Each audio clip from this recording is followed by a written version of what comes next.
بسم اللہ الرحمن الرحیم۔ السلام علیکم ورحمۃ اللہ وبرکاتہ۔ مجمل اس لفظ کو کہتے ہیں جس میں خفا یعنی معنی کی پوشیدگی مشکل سے بھی زیادہ ہو، اور معنی کی یہ پوشیدگی صرف اسی کی وضاحت سے دور ہو سکتی ہو جس نے مجمل لفظ کو بولا ہو۔ مجمل لفظ کی مثال قرآن کریم میں لفظ ربا ہے۔ اللہ تعالیٰ فرماتا ہے کہ وَأَحَلَّ اللَّهُ الْبَيْعَ وَحَرَّمَ الرِّبَا، جس کا ترجمہ ہے اللہ نے بیع یعنی خرید و فروخت کو حلال یعنی جائز قرار دیا، اور ربا یعنی سود کو حرام قرار دیا۔ سود کہتے ہیں زیادتی کو، خریدی یا بیچی جانے والی چیز کی بڑھوتری کو۔ اب یہاں سمجھ یہ نہیں آ رہا کہ اللہ نے خرید و فروخت کو تو جائز قرار دیا مگر بڑھوتری کو حرام قرار دیا، تو وہ بڑھوتری کون سی ہے جو حرام ہے؟ کیونکہ مطلقاً بڑھوتری تو خرید و فروخت میں بھی ہوتی ہے کہ چیز کم پیسوں میں کم قیمت میں لے کر زیادہ قیمت میں فروخت کرنا، یعنی قیمت میں بڑھوتری کرنا تو بیع یعنی خرید و فروخت میں بھی ہوتا ہے۔ یا پھر یہ کہ تھوک کے حساب سے مہنگی چیز کو ہول سیل میں سستے میں خریدنا، اس میں بھی خریدی جانے والی چیز کی بڑھوتری ہوتی ہے۔ تو اگر ربا یعنی سود سے مطلقاً زیادتی یعنی بڑھوتری مراد ہو تو پھر آیت کا مفہوم درست نہیں رہے گا کہ ایک طرف تو اللہ فرما رہا ہے کہ خرید و فروخت جائز ہے یعنی بڑھوتری جائز ہے، کیونکہ خرید و فروخت سے مال کی یا چیز کی بڑھوتری ہی اصل مقصود ہوتی ہے، اور دوسری طرف اللہ فرما رہا ہے کہ ربا یعنی سود یعنی بڑھوتری حرام ہے۔ تو اب یہاں پر ربا لفظ مجمل ہو گیا۔ اب ہمیں شارع علیہ السلام یعنی رسول اللہ صلی اللہ علیہ وسلم کی بارگاہ میں جانا پڑا اور دریافت کرنا پڑا کہ حضور، ربا سے رب کی مراد کون سی زیادتی اور بڑھوتری ہے جو کہ حرام ہے؟ تو رسول اللہ صلی اللہ علیہ وسلم نے فرمایا کہ گندم کو گندم کے بدلے میں، جو کو جو کے بدلے میں، کھجور کو کھجور کے بدلے میں، نمک کو نمک کے بدلے میں، سونے کو سونے کے بدلے میں، اور چاندی کو چاندی کے بدلے میں نہ بیچو مگر نقد و نقد اور برابر برابر، یعنی 1 کلو گندم کے بدلے میں 1 کلو ہی گندم ہو۔ ایسا نہ ہو کہ ایک طرف نئی اور اچھی گندم ہے تو وہ 1 کلو دے کر پرانی اور بوسیدہ گندم 2 کلو لے لی جائے، بڑھوتری یا زیادتی کر لی جائے۔ نہیں، بلکہ گندم نئی ہو یا پرانی، دونوں طرف برابر ہو، 1 کلو کے بدلے میں 1 کلو ہی دی اور لی جائے، اور یہی معاملہ باقی 5 چیزوں میں ہے۔ علماء نے جب اس حدیث میں تأمل یعنی غور و فکر کیا اور ان 6 چیزوں کی خرید و فروخت میں علت یعنی وجہ کو ڈھونڈا تو انہیں علت یہ ملی، انہیں پتہ یہ چلا کہ ان 6 چیزوں میں جنس اور قدر ایک ہے۔ جنس کا مطلب ہے کہ یہ ایک جیسی چیزیں ہیں، جیسے گندم گندم کے بدلے میں ہے، جو جو کے بدلے میں ہے، سونا سونے کے بدلے میں ہے۔ اور قدر کا مطلب ہے کہ یہ ایک ہی طریقے سے خریدی اور بیچی جاتی ہیں، جیسے گندم تول کر بیچی اور خریدی جاتی ہے تو گندم کے بدلے میں گندم ایک ہی جنس اور قدر ہے، لہٰذا برابر برابر خریدی اور بیچی جائے گی۔ ایک طرف کم اور دوسری طرف زیادہ کر لیا جائے تو یہ سود ہوگا جو کہ حرام ہے۔ امید ہے آپ کو مجمل کے بارے میں تفصیل سمجھ میں آ گئی ہوگی۔ اب آتے ہیں متشابہ کی طرف۔ متشابہ وہ لفظ ہے جس میں خفا یعنی معنی کی پوشیدگی مجمل سے بھی بڑھ کر ہو، اور یہ پوشیدگی اتنی زیادہ ہوتی ہے کہ متشابہ کا معنی سوائے رب کے اور رسول اللہ صلی اللہ علیہ وسلم کے کسی اور کو معلوم نہیں ہوتا۔ ہاں، اگر اللہ چاہے تو اپنے اولیاء کو بھی متشابہات کا علم دے دیتا ہے۔ متشابہ لفظ 2 طرح کا ہوتا ہے۔ پہلا وہ متشابہ جس کا اصطلاحی معنی تو دور کی بات لغوی معنی بھی معلوم نہیں ہوتا، جیسے صورتوں کے شروع میں حروف مقطعات جیسے الف لام میم ح میم وغیرہ، یہ وہ الفاظ ہیں، یہ وہ حروف ہیں کہ جن کا معنی بالکل پتہ ہی نہیں چلتا، نہ لغوی نہ اصطلاحی، مگر قرآن کا حصہ ہیں۔ دوسرا وہ متشابہ جس کا لغوی معنی تو معلوم ہوتا ہے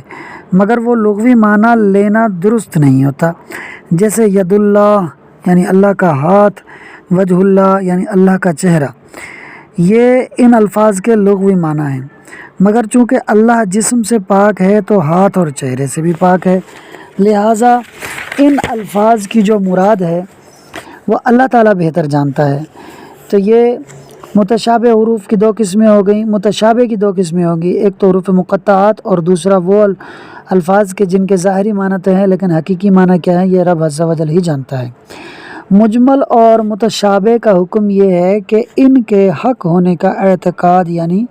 یقین رکھنا۔ اس کا مطلب یہ ہے کہ ہمیں اگرچہ مجمل اور متشابہ الفاظ کے معنی معلوم نہ ہوں لیکن ان الفاظ سے اللہ کی جو مراد ہے وہ حق ہے، سچ ہے، اس بات کا یقین اور اعتقاد رکھنا یہ مجمل اور متشابہ کا حکم ہے۔ امید ہے آپ کو بات سمجھ میں آ گئی ہوگی۔ آئیے اب اسے عبارت اور ترجمے سے حل کر لیتے ہیں۔ ثم فوق المشکل المجمل، پھر مشکل کے اوپر مجمل ہے، وہوا اور وہ یعنی مجمل، ما وہ لفظ ہے، احتمل جو احتمال رکھے، وجوہاً چند صورتوں کا یعنی چند معانی کا، وہوا ما احتمل وجوہاً اور وہ یعنی مجمل وہ لفظ ہے جو چند معانی کا احتمال رکھے، فصار بحال تو وہ ہو جائے ایسے حال پر، ایسی حالت پر ہو جائے، لا یوقف علی المراد بہ، لا یوقف واقف نہ ہوا جا سکے، علی المراد بہ اس کی یعنی مجمل کی مراد پر، الا ببیان مگر ایسے بیان کے ساتھ، من قبل المتکلم جو کہ متکلم کی جانب سے ہو، ونظیرہ اور اس کی یعنی مجمل کی مثال، فی الشرعیات شرعیات یعنی احکامات شرعیہ میں، قولہ تعالی حرم الربا اللہ کا فرمان حرم الربا ہے، فإن المفہوم من الربا کیونکہ ربا سے مفہوم یعنی ربا کا معنی هو الزیادۃ المطلقۃ وہ مطلق زیادتی ہے، وہی غیر مرادۃ اور یہ یعنی مطلق زیادتی یہ مراد نہیں ہے،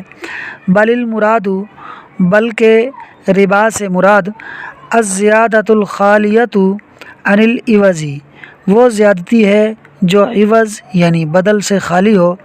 فی بیع المقدرات المتجانسۃ ہم جنس اور ہم قدر چیزوں کی بیع میں، یعنی مکیلی اور موزونی چیز کی بیع میں۔ مکیلے سے مراد وہ چیز کہ جو ماپ کر بیچی جاتی ہو، پیمائش کر کے بیچی جاتی ہو، اور موزونی چیز سے مراد وہ کہ جو وزن کر کے بیچی جاتی ہو۔ تو ربا سے مراد وہ زیادتی ہے مکیلی اور موزونی چیز میں کہ جو عوض یعنی بدل سے خالی ہو، واللفظ لا دلالتہ اور لفظ یعنی ربا لا دلالتہ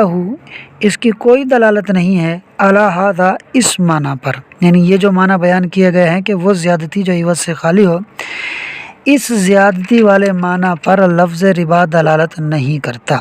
فلا ینال المراد بالتأمل تو مجمل کی مراد کو نہ پایا جائے گا یا نہ پایا جا سکے گا مگر فلا ینال المراد بالتأمل تو تأمل یعنی غور و فکر کے ساتھ مجمل لفظ کی مراد کو نہیں پایا جا سکے گا، یعنی اس کے معنی کو نہیں جانا جا سکے گا، بلکہ جب تک کہ متکلم خود بیان نہ کر دے کہ میری اس لفظ سے کیا مراد ہے اس کا معنی نہیں پتہ چل سکتا۔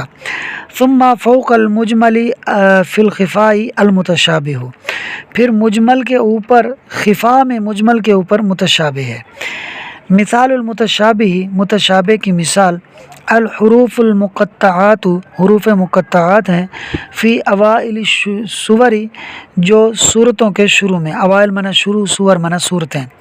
جو صورتوں کے شروع میں ہیں، یعنی حروف مقطعات یہ متشابہ کی مثال ہیں۔ وحکم المجمل والمتشابہ اور مجمل اور متشابہ کا حکم، اعتقاد حقیت المراد بہ ان کی یعنی مجمل اور متشابہ کی مراد کے حق ہونے کا اعتقاد یعنی یقین رکھنا، کب تک، حتی یأتی البیان یہاں تک کہ بیان آ جائے، یعنی مجمل کا بیان خود متکلم کر دے اور متشابہ کا بیان بروز قیامت ہوگا، کہ الف لام میم سے یا ید اللہ سے یا وجہ اللہ سے اللہ تعالیٰ کی کیا مراد ہے۔ امید ہے آپ کو بات سمجھ میں آ گئی ہوگی۔ ویڈیو اچھی لگی ہو تو ویڈیو کو لائک اور شیئر کیجیے، چینل کو ضرور سبسکرائب کیجیے۔ چینل کا نام ہے پرائڈ ایجوکیشن۔